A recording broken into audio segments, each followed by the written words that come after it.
Assalamualaikum warahmatullahi wabarakatuh. Selamat datang para Bapak Ibu guru hebat semua. Kita sampai di sesi kelima atau sesi terakhir dari kursus tentang pencegahan dan penanganan kekerasan di satuan pendidikan. Hari ini secara spesifik saya akan bahas tentang bagaimana mendampingi atau menangani anak yang menjadi pelaku tindak kekerasan di sekolah. Nah, sebelumnya kemarin kita sudah belajar ya tentang bagaimana karakteristik korban, karakteristik pelaku, kemudian saksi, bagaimana kemudian langkah-langkah antisipasi dan screening dan sebagainya. Kemudian bagaimana melakukan PFA atau pertolongan psikologis pertama bagi korban. Nah, setelah itu seharusnya kita ketika menghadapi case study ini ya, kita tidak akan kesulitan apa yang perlu kita lakukan terlebih dahulu. Suatu hari setelah pulang sekolah, Anda melihat seorang siswa bernama Doni ditendang oleh siswa lain yang bernama Adi di belakang kelas. Apa yang akan Anda lakukan sebagai guru yang menyaksikan? Nah, tentu setelah mempelajari dari awal hingga saat ini, kita tidak lagi menggunakan pola-pola yang lama, pola lama yang sama. Biasanya kan kemudian oke dipanggil berdua Doni dan Adi disatukan, kemudian dari itu kemudian diminta untuk ayo minta maaf, kemudian berdamai dan sebagainya. Nah, tentu tidak semudah itu dan tidak secepat itu. Nah, apa yang harus dilakukan hendaknya? Nah, secara personal memang lebih baik pertama yang diberikan sentuhan adalah anak yang menjadi korban ya. Jadi korban dulu yang diberikan PFA. Kenapa? Karena korban ini harus dalam kondisi stabil, kondisi yang apa namanya baik begitu, dan kita dampingi. Dikhawatirkan ketika kita langsung mendamaikan saat itu juga, kemudian memaksa untuk pelaku meminta maaf dan korban memaafkan, ini masalah tidak selesai. Beberapa kasus yang terjadi ketika itu pernah suatu ketika terjadi si anak yang menjadi korban ini ternyata masih perasaannya masih terguncang sehingga ketika pulang menyampaikan kepada orang tua tidak terima dan sebagainya. Nah, oleh karena itu, setelah diberikan PFA barulah nanti kita tangani pelaku atau sebenarnya bisa secara karena sekolah itu nanti dituntut punya tim ya, dalam penanganan tindak kekerasan di sekolah enak gitu sebenarnya karena tidak hanya satu guru, nanti beberapa guru terlibat, jadi satu guru nanti menangani korban, satu guru lainnya bisa menangani pelaku seperti itu. Nah, jadi paralel. Namun sebelum kita mengetahui lebih lanjut tentang bagaimana nanti kita mendampingi secara psikologis bagi pelaku, perlu saya tegaskan kembali tentang dinamika anak yang melakukan kekerasan. Jadi, kalau kita amati, kenapa sih alasannya kok orang itu membuli, anak ini membuli? Ternyata karena ada beberapa hal. Mungkin bahwa membuli itu membuat anak merasa lebih dari anak yang lain. Nah, kadang-kadang kita temui anak ini sebenarnya di dalam dirinya ada inferioritas ya. Ada rasa rendah diri, aku kurang pinter, aku tidak diperhatikan begitu ya. Kemudian dengan membuli itu adalah suatu bentuk kompensasi sehingga dia merasa lebih percaya diri, lebih punya aktualisasi diri. Nah, namun sayangnya memang karena tidak punya cara-cara yang lain, dia akhirnya melakukan tindak kekerasan sebagai mekanisme untuk merasa lebih dari anak yang lain. Nah, bisa juga tindak kekerasan yang dilakukan di sekolah ini merupakan kompensasi dari apa yang dialami di rumah. Jadi anak mengalami intimidasi atau kekerasan di rumah atau di lingkungannya, dia setiap hari menjadi korban kekerasan sehingga di sekolah dia melakukan itu sebagai bentuk kompensasi dari apa yang dia terima.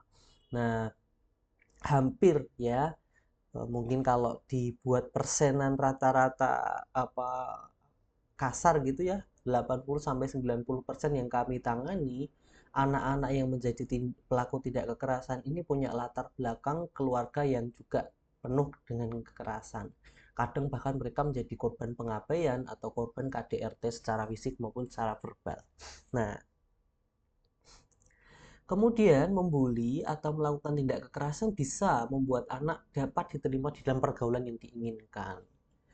Nah, misal kemarin kita ketika mempelajari karakteristik tentang korban, korban ini kadang punya karakteristik tertentu yang ini berbeda dari teman-temannya. Nah, pada korban-korban tertentu yang bersifat aktif, mereka kadang juga bersifat dalam tanda kutip melakukan tindakan provokasi sehingga tidak disukai teman-temannya. Nah, pembuli ini tampil sebagai orang yang di depan, kemudian melakukan bullying itu di depan teman-temannya, sehingga dia merasa dapat diterima di dalam pergaulan yang diinginkan. Itulah kenapa banyak kasus bullying itu justru dilakukan oleh anak-anak yang secara sosial itu cukup populer gitu.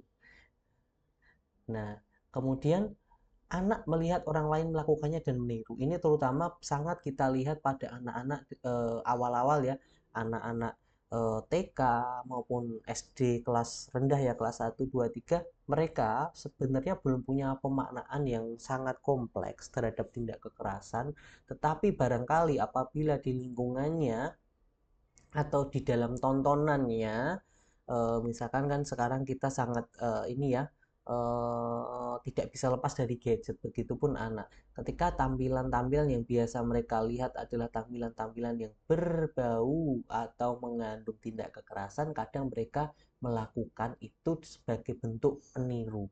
Nah, meniru seperti itu. Bisa juga karena anak merasa cemburu kepada orang lain, kepada yang dibully ini atau yang korban. Nah, di satu sisi, kadang-kadang karena inferioritasnya tadi, cara dia melakukan bullying itu adalah sebagai bentuk pertahanan dia untuk mencegah orang lain menggertaknya. Bahwa aku ini nggak bisa diganggu loh, gitu. Jangan ganggu aku, kemudian dia melakukan tindak kekerasan. Nah, ini beberapa dinamika-dinamika yang mungkin yang mewarnai kenapa anak itu bisa menjadi pelaku kekerasan di sekolah. Nah, sekarang kita akan menuju pada penanganan pelaku. Nah, yang pertama, pelaku ini tentu karena menurut teori belajar behaviorisme ya, kita belajar itu dari behavioral dan consequences. Jadi perilaku dan konsekuensinya seperti itu. Nah, oleh karena itu, tetap di satuan pendidikan itu kita diperkenankan untuk memberikan sanksi ya atau konsekuensi. Nah, ini diatur dalam Permendikbudristek yang baru. Apapun itu ada 5 hal yang harus menjadi prinsip utama yang menjadi kerangka definitif sehingga sanksi itu nanti sesuai dengan peraturan dan sesuai dengan prinsip-prinsip perlindungan psikologis pada anak. Nah, di sini disampaikan bahwa sanksi itu harus bersifat mendidik ya, tetap memenuhi hak pendidikan peserta didik, melindungi kondisi psikis peserta didik, membangun rasa bertanggung jawab peserta didik, berpedoman pada ketentuan mengenai perlindungan anak sesuai dengan ketentuan peraturan perundang-undangan. Maksudnya bagaimana? Sanksi bersifat mendidik, ya. Mendidik itu artinya berdasarkan sanksi yang diberikan akan ada nilai-nilai tertentu atau hal-hal tertentu pembelajaran hidup, karakter yang akan ditanamkan kepada anak melalui pemberlakuan sanksi itu. Nah, sekedar tips, saya seringkali apa namanya ketika ditanya sanksinya apa ya Pak, ini tergantung juga dari kreativitas Bapak Ibu guru. Asalkan tidak melanggar dari prinsip-prinsip ini ya. Tapi prinsip yang utama, sanksi itu harus berkaitan dengan konsekuensi perilaku secara langsung. Ya, jadi konsekuensi logis dari tindakannya. Misal seorang anak memecahkan barang punya anak lain, konsekuensi logisnya adalah dia memperbaiki atau mengganti barang itu. Nah, kadang-kadang kita seringkali masih menerapkan sanksi yang sama sekali tidak ada hubungannya, sehingga tidak bersifat mendidik dalam artian menanamkan nilai-nilai baru ke anak. Misal, ketika anak terlambat sekolah, kemudian kita minta untuk membersihkan kamar mandi. Nah, itu sepertinya sanksi mendidik, tetapi tidak ada korelasi logisnya dengan apa yang dilakukan anak gitu. Contoh lain, ketika anak tidak mengerjakan PR, ya sudah, silahkan nanti bersih-bersih kelas. Tidak ada korelasinya. Nah, hendaknya sanksi itu adalah ada sifat korelasinya. Ini bisa disebut sebagai disiplin positif ya. Jadi cara membuat anak mendapatkan konsekuensi pendisiplinan sesuai dengan konsekuensi logis dari apa yang dilakukan. Nah, ketika anak ini melakukan tidak kekerasan, kemudian ini menimbulkan dampak, nah nantinya memang kita arahkan sanksi-sanksi itu bersifat mendidik. Misal, oke, kamu sudah melakukan bullying ya. Sekarang ibu berikan tugas. Tugasnya adalah coba kamu lihat video bullying, kemudian kamu amati tadi ya kemarin pernah saya sampaikan untuk menganalisa pelakunya siapa, korbannya siapa, peran-peran saksi seperti apa, kemudian membayangkan perasaan dari masing-masing pihak itu seperti apa. Kemudian dari sana anak diminta untuk oke, apa yang kamu dapatkan dari ini? Kemudian apa yang bisa kamu lakukan setelah ini? Bisa juga anak diminta untuk membuat suatu proyek atau penugasan untuk mencegah terjadinya tindak kekerasan. Dia berikan tugas ini untuk melakukan A, B, C, dan sebagainya, menyebarluaskan dari yang diketahuinya itu menjadi bentuk-bentuk gambar, bentuk-bentuk visual, bentuk-bentuk karya atau proyek-proyek yang mana ini sebagai bentuk sanksi kepada anak ini. Sehingga berdasarkan sanksi itu setidaknya secara kognitif dia lebih aware tentang apa yang dilakukan dan dampaknya gitu ya. Nah, kemudian sanksi ini harus tetap memenuhi hak pendidikan peserta didik. Nah, seringkali saya ditanya, Mas, gimana ya kalau misalkan ada tindak kekerasan, apakah sekolah boleh menerapkan skorsing? Nah, itu jawabannya adalah tidak boleh ya. Apabila skorsing yang dimaksud itu artinya anak sudah dirumahkan, tidak diberikan hak pendidikannya. Lalu bagaimana kalau memang suatu tindak kekerasan yang dilakukan ini sudahlah sangat membahayakan atau menimbulkan ancaman terhadap rasa aman bagi korban. Korbannya takut begitu ya. Dan kemudian juga pada pelaku sendiri mungkin ada sisi-sisi berbahaya ya, sebagaimana kita pertanyaan di dalam Zoom kemarin, si pelaku melakukan tindak kekerasan, kemudian orang tua korban tidak terima hingga ke sekolah mencari menggunakan senjata tajam seperti itu. Nah, oleh karena itu mempertimbangkan itu, satuan pendidikan itu boleh melaksanakan pembelajaran secara daring, baik itu terutama kepada pelaku ya, dan korban jika memang dibutuhkan. Nah, pembelajaran daring ini sifatnya betul-betul daring ya, jadi tidak hanya dirumahkan, tetap presensi dari rumah, ada mekanisme-mekanisme yang bisa disepakati. Oh, tetap pakai seragam di rumah, ada tugas-tugas yang dikirimkan, ada materi pembelajaran yang dikirimkan. Nah, tetap juga evaluasinya seperti apa. Nah, dengan hal-hal seperti ini, anak tidak dia tetap terpenuhi hak pendidikannya. Sama ketika kami mendampingi pelaku tindak kekerasan anak yang kemudian hingga sampai ke proses hukum. Nah, apa yang terjadi? Apakah mereka tidak sekolah? Mereka tetap sekolah walaupun memang ada opsi daring ya untuk kondisivitas anak-anak yang lain dan sebagainya. Tetapi mereka tetap belajar, mereka tetap ujian, karena kami di Kota Semarang ini ada unit layanan seperti ini sehingga mereka bisa lakukan ujian tidak di sekolah tetapi di tempat kami seperti itu. Tetap soal-soal dan sebagainya semuanya dari guru. Artinya apa? Hak pendidikan anak ini walaupun mereka sebagai pelaku ini tidak boleh tercederai. Termasuk kadang-kadang tuntutan bahwa anak harus dikeluarkan ya. Keluarkan dari sekolah itu tidak boleh. Nah, pada kasus-kasus yang berat memang di dalam PPKSP itu diatur adanya opsi pemindahan. Itu boleh, tetapi pemindahan itu juga harus memperhatikan beberapa hal ya di dalam peraturan itu. Ada kriteria-kriteria tertentu yang memang harus amati terlebih dahulu terkait dengan pemindahan.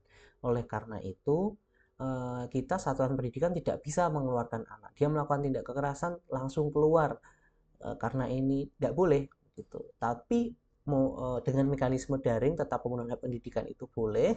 Kemudian opsi-opsi pemindahan itu juga mungkin pada kasus-kasus yang berat tetapi harus merupakan keputusan bersama dengan stakeholder terkait ya, dan juga ada komunikasi yang baik dengan orang tua terkait itu. Nah, kemudian harus melindungi kondisi psikis peserta didik. Pernah saya temui aduan, kasus di mana di sekolah dasar ya, tadi mekanismenya masih meniru. Anak melakukan tindak kekerasan, sifatnya itu peniruan dari apa yang dia lakukan, tetapi menimbulkan dampak fisik sampai luka pada korbannya. Lalu guru memanggil anak ini ke depan, di depan teman-temannya dia diberikan nasihat, kamu seperti itu jahat loh sama temanmu loh, dan sebagainya. Nah, ini walaupun maksudnya baik, tetapi kita tidak melihat kondisi psikis dari peserta didik ini. Karena pada akhirnya anak yang menjadi pelaku tadi, dia menjadi justru terkena psikologisnya ya. Eh, Padahal hal ini juga harus kita hindari. Kita berpotensi sebagai pelaku tindak kekerasan ketika menyebabkan dampak psikologis pada anak dengan sengaja ya melakukan itu di depan anak-anak yang lain. Oleh karena itu, jika pada korban juga ada pendampingan PFA yang sifatnya personal, pada pelaku pun juga melalui nanti kita lihat ya konseling, psikoedukasi dan sebagainya. Tetapi tidak dilakukan di depan anak-anak yang lain secara frontal, karena terutama di satuan pendidikan dasar ya, ketika anak-anak memang masih sangat kecil, sangat muda berkembang, karena itu bisa menimbulkan dampak-dampak yang kontraproduktif. Nanti yang lain adalah membangun rasa tanggung jawab. Nah, setelah ini akan ada penjelasan yang lebih konkret dari poin ini, kemudian berpedoman pada ketentuan mengenai peraturan perundang-undangan. Jadi hak-hak anak, hak atas tumbuh kembang anak, hak atas pendidikan dan sebagainya itu wajib harus tetap difasilitasi ya.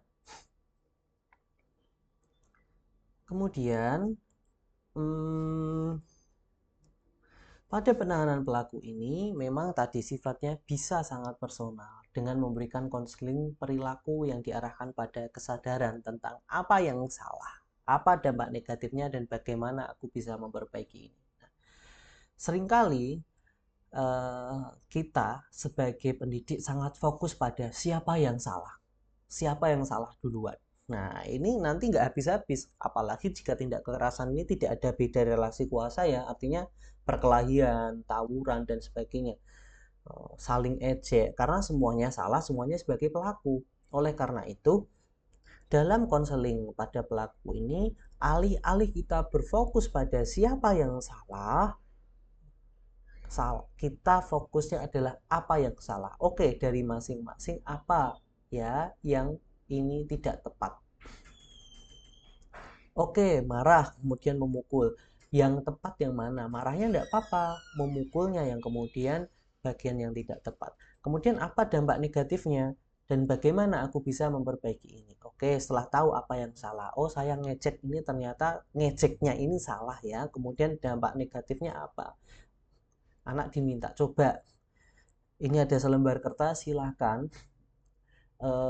adik tuliskan 3 hal dampak negatif dari apa yang sudah kamu lakukan ini apa gitu.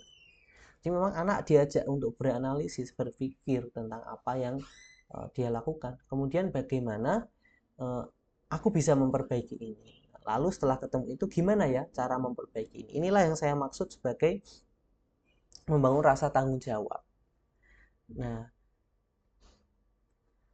jadi memang tidak bisa nasihat itu hanya vertikal dari atas ke bawah atau linear begitu saja. Kamu lakukan ini, enggak, tetapi anak diajak dialogis untuk menganalisis apa yang telah dia lakukan, bagaimana itu bisa keliru ya dari sisi moral, dari sisi hukum, kemudian dampak negatifnya apa dan bagaimana langkah-langkah perbaikannya. Oh, coba nanti rencanakan apa yang akan bisa kamu lakukan. Kan tadi dampaknya membuat temanmu menangis, sedih. Apa yang bisa kamu lakukan untuk memperbaiki kondisi ini? Minta maaf. Oke, selain minta maaf apa? Langkah konkret-konkret lain apa? Yuk, Bapak Ibu bantu mencari. Nah, misalkan seperti itu. Nah, konseling ini hendaknya memiliki target-target perilaku yang terukur ya, sehingga anak itu dilatih untuk bertanggung jawab atas perilakunya. Jadi target-target konseling ini haruslah perilaku-perilaku yang terukur. Ya, adanya penurunan perilaku. Kalau memang dia sering, oke, ada penurunan. Kemudian ada apa sisi-sisi perbaikan dari sisi perilaku itu sehingga anak dilatih bertanggung jawab atas perilakunya. Nah, kemudian penanganan pelaku ini juga hendaknya melatih anak sebagai pelaku itu dalam keterampilan mengelola emosi. Nah, terutama emosi yang melibatkan agresi ya, atau amarah dan sebagainya. Nah, dalam sesi konseling saya biasanya tanya, apa sih sebabnya kok kamu melakukan itu? Coba cerita ke bapak gitu ya. Oh, saya nggak terima pak, saya marah. Oke, marah ya. Coba diulangi, kamu marahnya karena apa? Saya marah karena ini. Oke, berarti kamu kenal ya bahwa kalau ada kondisi-kondisi seperti ini membuatmu marah. Selanjutnya, setelah marah waktu itu apa yang dilakukan? Saya pukul pak, saya tidak terima. Saya ajak gelut gitu. Oke, kamu ajak gelut. Sekarang bapak tanya, marah itu boleh tidak? Tidak boleh pak. Loh, boleh, wajar. Mau kamu diperlakukan seperti itu membuatmu jengkel dan marah, wajar. Tapi yang nggak boleh apa? Ngajak gelutnya. Oke, ngajak gelutnya. Jadi kamu udah tahu ya bahwa ngajak berkelahinya itu nggak boleh. Tapi amarah ini kan nggak boleh kita diemin ya naknya. Perasaan itu harus kita keluarkan. Lalu gimana ya? Coba kita cari cara supaya emosimu itu bisa terlampiaskan, tetapi satu, tidak menyakiti diri sendiri, dua, tidak menyakiti orang lain. Nah, caranya apa ya? Lalu kita berikan contoh, misalkan dengan kalau saya suka anak-anak yang punya energinya banyak ya, memang suka melakukan tindak kekerasan secara fisik, kita displacement. Jadi ada mekanisme tersalurkan melalui hal-hal lain. Bisa melalui olahraga, bisa melalui aktivitas tertentu. Kadang saya buat ini penggantinya. Misal kamu kalau marah, nggak apa-apa, tuliskan aja itu kemarahanmu di kertas, ya tuliskan, kemudian kertas itu kamu boleh robek, boleh apa, boleh hancurkan, boleh banting, boleh ini sampai perasaanmu lega. Lalu tarik nafas, keluarkan, berpikirlah yang jernih, setelah ini harus apa, misalkan seperti itu. Boleh juga pakai air ya, kamu cari plastik diisi air ya, kemudian air ini coba kamu bayangkan kemarahanmu mengumpul di sini, lemparkan dengan keras, boleh sambil teriak ke tembok atau ke lantai, tidak apa-apa. Asalkan itu tidak menyakiti diri sendiri, tidak menyakiti orang lain, itu kamu boleh. Tetapi kalau ada tindak kekerasannya, ibu bapak nggak marah kalau kamu marah, tapi bapak ibu marah, bisa bapak ibu bisa marah ketika kamu melakukan hal-hal yang tindak kekerasan ini. Bukan karena apa? Karena kasihan masa depanmu dan sebagainya. Jadi ada hal-hal yang memang anak ini dilatih pada manajemen emosinya, tidak hanya ayo nggak boleh marah, ayo sabar, tetapi caranya gimana nih gitu. Sama seperti orang dewasa, kalau kita sedang dalam kondisi emosi pun, kita juga hendaknya tidak langsung berhadapan dengan anak, tidak langsung berhadapan dengan rekan kerja. Kita lampiaskan ya perasaan itu dalam bentuk yang lain. Ada yang strateginya harus nonton drama Korea dulu, ada yang harus nyanyi-nyanyi dulu, ada yang harus ngopi-ngopi dulu, ada yang harus ibadah dulu, ada yang memang melakukan hal-hal lain supaya perasaannya lebih lega, sehingga ada buffering system dari munculnya emosi atau trigger hingga terjadinya tindak kekerasan ini, ada satu penyekat, yakni apa namanya, aktivitas lain yang menghalangi mekanisme otomatis dari marah dan melakukan tindak kekerasan itu. Anak dilatih pada sisi itu.